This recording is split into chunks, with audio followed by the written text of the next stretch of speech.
Hi there, and welcome to the ATS podcast with me, Will Brown, and John Soulsby, where we break down chunks of health and fitness information into bite sized pieces, remove a bunch of the noise, and just leave what's relevant. Today, we're talking about intra workout nutrition, timing and strategies on episode 20 of season 3. Um, I was about to say, you've used a bunch more intra workout than I have because you do Yeah, things that last more than an hour.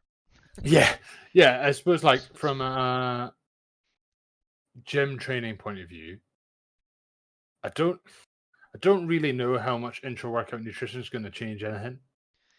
It's not. I would say Like, that it's usually important just to make sure you've kind of eaten a couple hours before you go to the gym, so it's not like got up at 8, ate yeah, breakfast at 8:30, trained at 5 p.m. and had no food in between. Like, so you're not running on a pretty empty tank.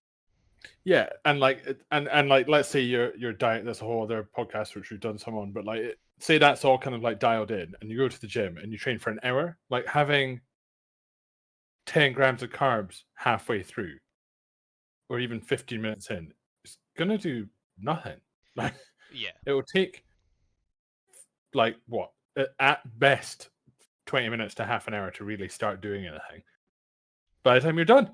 So yeah, I think like there was a big buzz about this. We actually we were discussing this like before, like with the Anaconda Protocol from T Nation. I Oh don't know yeah, if when you everyone had remember those that. giant jugs of Yeah, things, of and blue like colored things. I mean, no one on them was natty anyway, but like that you were like looking at it and you're like, oh, but like people were doing that or training for like 2 hours. And you're like, okay, maybe this is going to start doing something, but also like, nah, it's just teenage and trying to make money. Um, and yeah, I think for the gym, it's not going to make too much difference. There's obviously going to be niche circumstances, but like pretty much most people are training for an hour. It's not going to make any difference. Any sort of endurance events is like, yeah, very different. Um, Hydration aside, because obviously that could come into um, like intra workout nutrition, Mm. but staying more in the um, food source one. A good guide that I've kind of stuck to, like a lot of people have to play around with it to find out what works, but eating every 20 to 30 minutes. Um, and like there doesn't have to be a lot. Usually that's something like your classic gels that people who do endurance events see all over the place have like 20 to 30 grams of carbs in them. And you take one of them every 20 to 30 minutes, or you can obviously just eat bars or snacks or whatever. Um, you want to start that off pretty much when you start. Let's say you're out on the bike for like 3 hours, which once you get into it is like fairly common. If you don't start eating until you're hungry, you're fucked Okay, because it's too like late. It's game over. yeah, your body's already like give it to me now, and you so then you've got to eat and then wait for half an hour, 40 minutes, and try and perform for that period of time, and then you'll start getting the hit of it. So you need to. A good example is like, okay, you start your ride. Sometimes like have a quick snack even before you start. Runs the same, but like quick, short, like snack before you start. 20 minutes in or 30 minutes in. Sometimes 40 minutes for some people. But just play around. For me, if it's a really intense one, it's got to be 20 minutes, or and then a normal one's like 30 minutes. And you just start from when you start your session or like event, whatever it is, because then you're getting a steady flow the whole way through, rather than getting to a point where you need them and you're like, shit.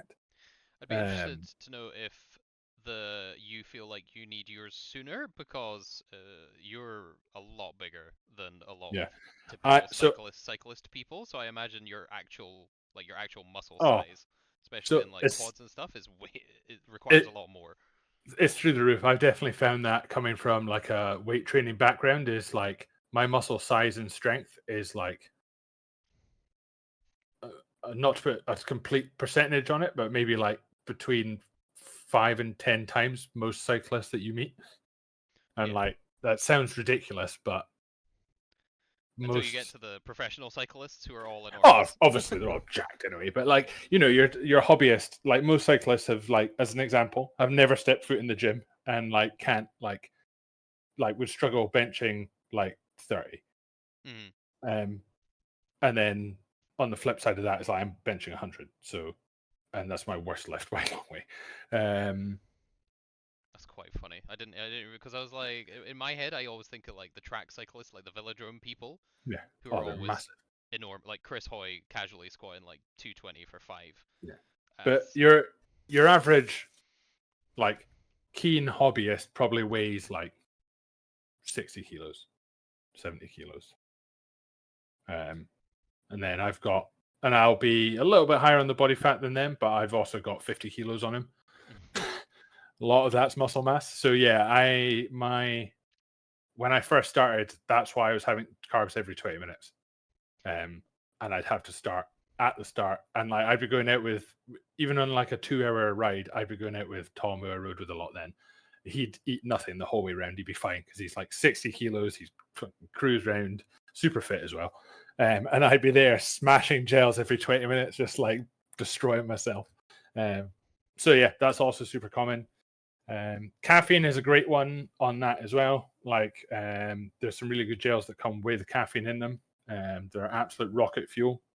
They got some of them have like 25 to 35 milligrams of caffeine in them, and then I would have one of them an hour. So rather than like you kind of mix them in with the other ones. So say you're taking three. oh yeah, I don't want to do one of them every 20 minutes. Nope. Unless you get towards the end, you really need it. But yeah, you don't want to do it every I 20 feel like minutes. I feel like your time will be negatively affected when you accidentally shit yourself from the Yeah. caffeine. So yeah, another great example, I suppose, like on on that topic, always try anything you're having supplement wise in a controlled environment at home. So like, Yeah.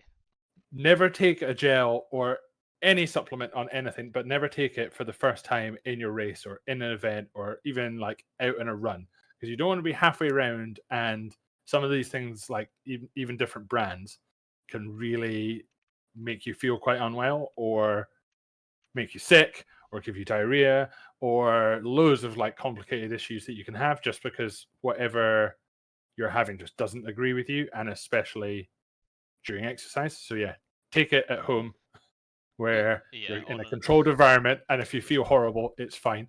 Not when, especially in cycling, actually, like running's not typically as bad because the distances aren't as long. But like, you don't want to be in cycling. You could literally be 50 to 70 kilometers away from home and be feeling awful, and you're like, oh my god. Whereas running, if you're 5 kilometers away from home and feeling awful, someone can come pick you up in 10 minutes. That's yeah, not too bad. If you're 70 kilometers away from home, that's some bad news bears. that's gonna be a rough day out. Like, Yeah. um, Um, yeah, that was. I think that we're kind of hitting it all. Weirdly, I think the kind of commonality is you kind of want to preload it, which I think is why it doesn't really yeah. matter for kind of resistance training workouts that typically last 60 to like 90 or 90 minutes. Yeah.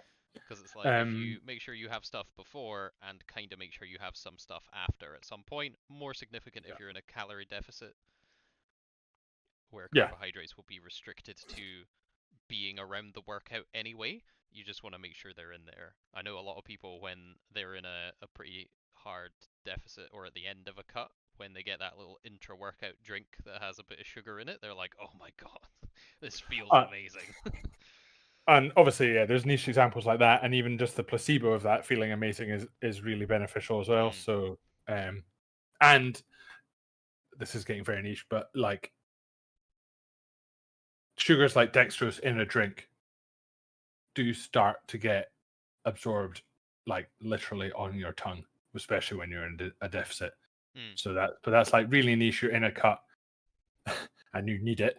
But your day to day, if you're like fully well nutrition during, yeah, it's not long enough. And to that point, like that's kind of what you're doing with cycling. Is it's not that you're going to need the carbohydrates you're taking at minute 0 and minute 20 by minute 30 or 45 because cycling is different. No, it's like you just need them to be digested by minute 90 Yeah. when you actually start like dying in. So yeah, The and I guess the theory behind the workout one is that you do need some carbohydrates for resistance training. Like it's the main fuel hmm. source in Oh yeah, most lifting, aside from like 1RM type stuff or plyometric things. But you need it, and if you are insufficiently fueled, you will not essentially be able to perform it in a way that stimulates the keeping/growth of muscle.